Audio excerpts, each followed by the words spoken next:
Oh, it takes me back. It's beautiful, isn't it? Happier time. Talk quietly. In the cot. It's a long way In the back. swaddle.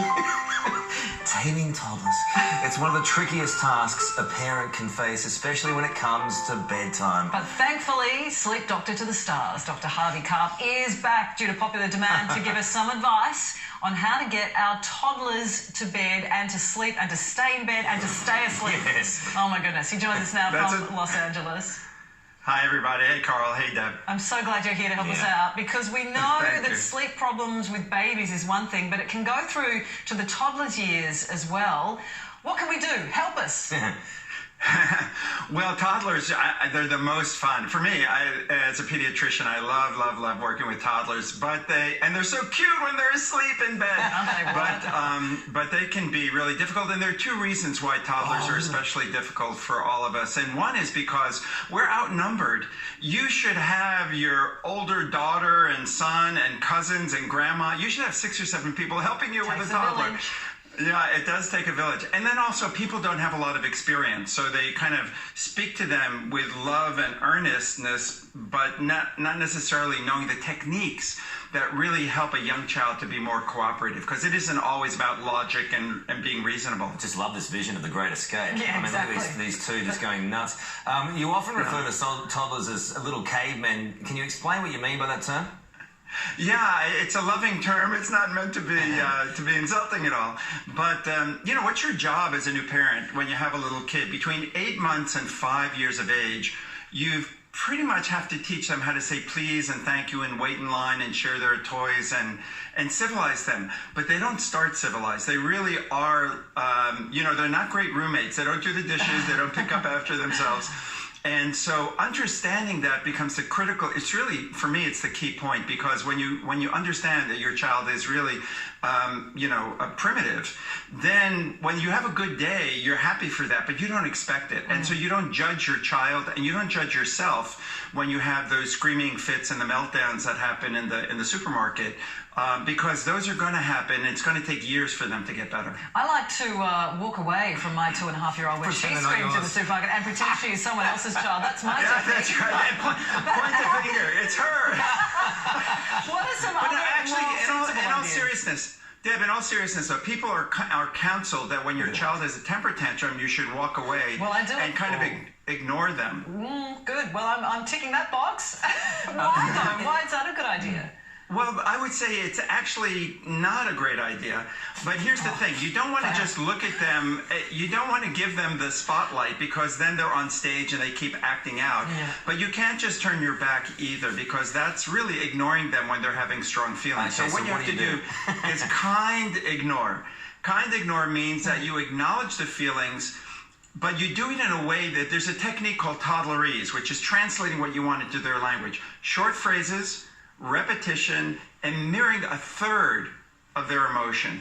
So before you turn your back, you say, you're so frustrated, you wanted that, and now your face is sad, and you're sad, and you're kicking and screaming. You go ahead and cry, sweetheart, I love you so much, I'll be back in just a minute. And then you turn your back. And then you come back a minute later if they're still melting down, because ultimately what you want them to learn is you care, you understand, but you're also not going to be a hostage for the 15 minutes of them melting down. Okay, I just want to reiterate this to all the parents out there who have gone through these toddler tantrums. Still going through them. And still going through them. So you're in a shopping centre.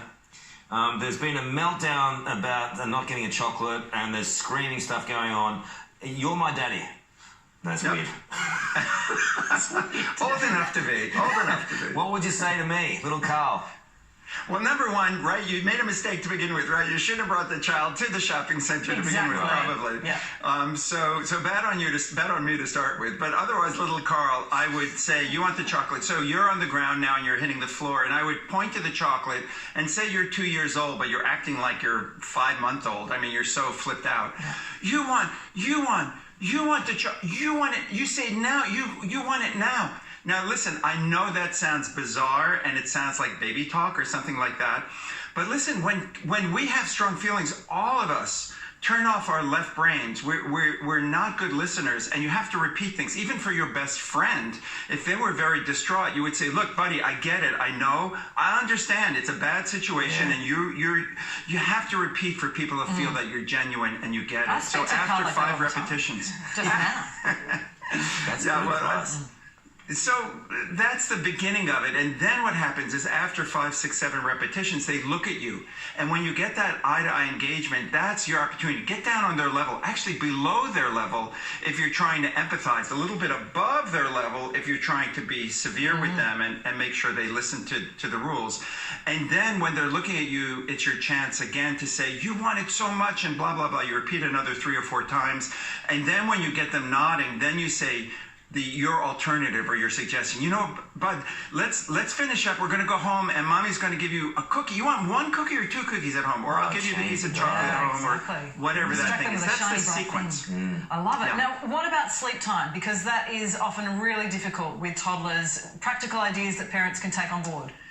Sure. Well, there's a whole bunch of them, and it's challenging because very often sleep falls apart when they get to be 1.5 and 2 and 3 because they don't want to be by themselves. It's boring. It's lonely. They want company. They want to be part of the party.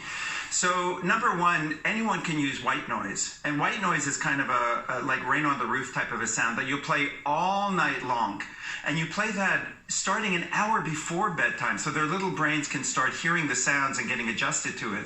And the other thing is that bedtime starts at breakfast, meaning that all day long you want to get your child out, you want to get them active, fresh air, sunshine. Yeah, well, tire them out, but also sun actually helps your brain establish the melatonin release that's going to come at night.